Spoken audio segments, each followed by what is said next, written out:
लोकतंत्र का सबसे बड़ा नेता होता है पार्षद। घर में अगर सांप भी निकल गया तो पार्षद जी को फोन। 8,37,00,000 का 5 पोखरे का जीर्णोद्धार। मेरिन ड्राइव तो अभी चमत्कार है बिहार के अंदर, से एक नदी को निकाला है।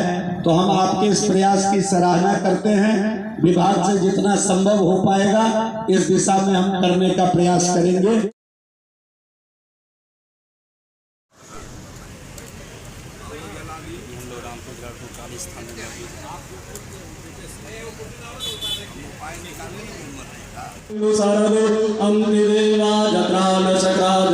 दलसिंह सराय नगर परिषद के विकास के लिए पैसे की कोई कमी नहीं होगी, ये मैं जिम्मेदारी के साथ कहना चाहता हूँ। आप योजना लेकर आइए। मैं देख रहा था कि आपका आमदनी भले 80 लाख हो, लेकिन 80 लाख में आप बहुत काम नहीं कर सकते हैं यहाँ। इसलिए राज्य सरकार को अपनी ओर से इसके विकास में हिस्सेदारी बढ़ानी ही पड़ेगी। और इसके लिए माननीय मुख्यमंत्री जी के नेतृत्व में, माननीय उप मुख्यमंत्री जी के कुशल वित्तीय प्रबंधन में राज्य आगे बढ़ रहा है। हम पॉलिटिकल बात करना नहीं चाह रहे, लेकिन उत्तरोत्तर अगर आप देखें तो 2004-05 में जो राज्य का बजट बनता था वो 23,800 करोड़ का था। अभी तो केवल नगर विकास आवास 12,000 करोड़ का विभाग है बिहार सरकार का। और इस बार आदरणीय वित्त मंत्री उप मुख्यमंत्री सम्राट जी ने 3,17,000 करोड़ का बजट इसी राज्य का पेश किया है। ये अपने आप में बहुत बड़ी उपलब्धि बिहार राज्य की है, ये मैं आपको बताना चाहता हूँ। इसलिए मैंने स्पष्ट कहा कि किसी भी हालत में पैसे की कोई कमी नहीं होगी दलसिंह सराय के विकास के लिए। आपको योजना सही तरीके से बना करके राज्य के समक्ष रखना है, ये मैं आपको आश्वस्त करना चाहता हूँ। पीपीटी के माध्यम से यहाँ के नगर इकाई की सारी बातें आ गई है, ये अब उसको दोहराना मैं नहीं चाहता हूँ। हमारे अधिकारी पदाधिकारी मिलकर के यहाँ अच्छा काम कर रहे हैं, लेकिन एक बात तो अवश्य हम कहेंगे कि जो शहर ये आपका है इसको स्वच्छ रखना, सुंदर रखना, ये केवल सरकार का काम नहीं है। अगर हम अपने शहर को सुंदर स्वच्छ नहीं रखेंगे तो सरकार तो एक इकाई है, आपकी चुनी हुई व्यवस्था है। आप अगर हिस्सेदारी नहीं देंगे तो सरकार कोई भी आ जाए शहर को सुंदर नहीं बना सकता है, जब तक कि आप आगे बढ़कर इसमें अपनी हिस्सेदारी सुनिश्चित नहीं करेंगे कि कहाँ कचरा फेंकना है, कहाँ कचरे को रखना है, हम अपने शहर को किस प्रकार साफ रखें, हमारी सड़कें किस प्रकार चौड़ी हो, ये सब बात का ध्यान आपको रखना पड़ेगा। और मैं कई बार कहता हूँ कि समंदर ना सही पर एक नदी तो होनी चाहिए।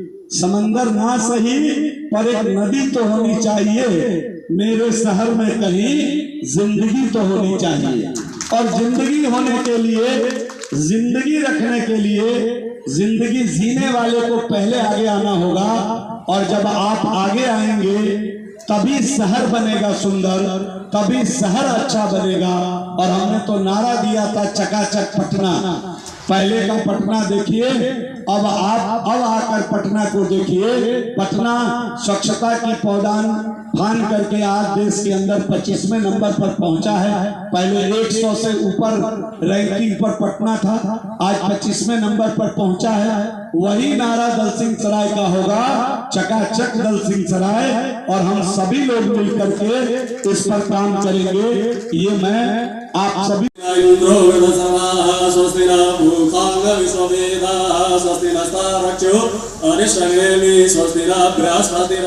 समस्तीपुर जिला में 1382 आवास दलसिंह सराय को मिला है। इसके बाद भी कोई छूट गए होइएगा तो चिंता मत करिएगा। देश के यशस्वी प्रधानमंत्री जी हर गरीब को एक छत देना चाहते हैं। कि एक चीज ध्यान रखिएगा, लोकतंत्र का सबसे बड़ा नेता होता है पार्षद। अजय जी और तरुण जी या फिर हम कई बार एटमॉस्फेयर के कारण भी जीतकर विधानसभा पहुंच जाते हैं। और लोकसभा तो पूरा एटमॉस्फेयर का चुनाव है। राष्ट्र की नीति, देश की नीति, देश का काम उस चुनाव में मायने रखता है, लेकिन पार्षद का चुनाव बड़ा कठिन चुनाव होता है। लोकतंत्र का सबसे बड़ा नेता अगर कोई है तो मैं जिम्मेदारी के साथ कहता हूं वो पार्षद है, सबसे बड़ा नेता। इसलिए कहता हूं कि पार्षद का चुनाव कठिन है। वो कैसे? तो कई बार शाम को गिन के रखिएगा कि हमारे वार्ड में 300 लोग तो हमको वोट दे रहा है। कल सवेरे जब हम जाएंगे, कल चुनाव है, रात को गिनती करके सोइएगा कि 300 आदमी वोट देगा और हम चुनाव जीत जाएंगे। आज जब सुबह होता है तो 300 270 हो जाता है, रात में 30 की चोरी हो जाती है। और जब 270 सवेरे उंगली पर गुना भाग करते हैं कि चलिए 270 भी आ गया तो 10-20 वोट से जीत जाएंगे, तो ये सोच के जब सुबह उठते हैं और वोटिंग में लगते हैं तो चुनाव घर से बूथ तक जाने में भी कई बार रास्ते में 10-20 की चोरी हो जाती है।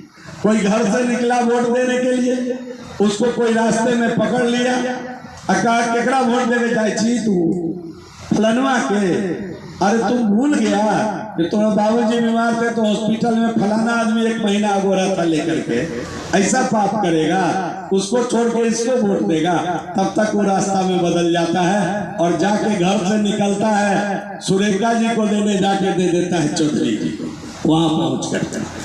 तो इसलिए लोकतंत्र का सबसे कठिन चुनाव जीतने वाला अगर कोई नेता है तो मैं मानता हूं कि पार्षद है। और लोकतंत्र का सबसे बड़ा नेता अगर कोई है तो पार्षद है। क्यों? तो किसी के घर में पानी नहीं आए तो पार्षद को फोन, पानी नहीं आ रहा है क्या करें, सड़क टूट गया सामने तो पार्षद जी को फोन, घर में अगर सांप भी निकल गया तो पार्षद जी को फोन, कहाँ है आप, मेरे घर में सांप निकला हुआ है, आपको इसीलिए वोट दिलाए थे कि वो सांप नहीं आपको पकड़ा रहा है। ये सारी कठिनाई को झेल करके अगर कोई नेता है तो पार्षद है। इसीलिए मैं कहता हूं कि लोकतंत्र का सबसे बड़ा नेता पार्षद है। इसलिए आभा जी सबको साथ लेकर चलिएगा। लोकतंत्र में चुनाव के पहले दल होता है, जीतने के बाद दल नहीं होता है। हम शपथ लेते हैं, हम ईश्वर की शपथ लेते हैं कि हम बिना भेदभाव का काम करेंगे। तो इस भाव को रख करके जो काम करेगा वही सही मायने में नेता है, लोकतंत्र का पुजारी है और लोकतंत्र को आगे बढ़ाना चाहते हैं। इस भाव के साथ काम करना ही पड़ेगा लोग, तभी लोकतंत्र बचेगा और लोकतांत्रिक मूल्य स्थापित होकर रहेगा। तो इसलिए मैं ये बात जरूर आपसे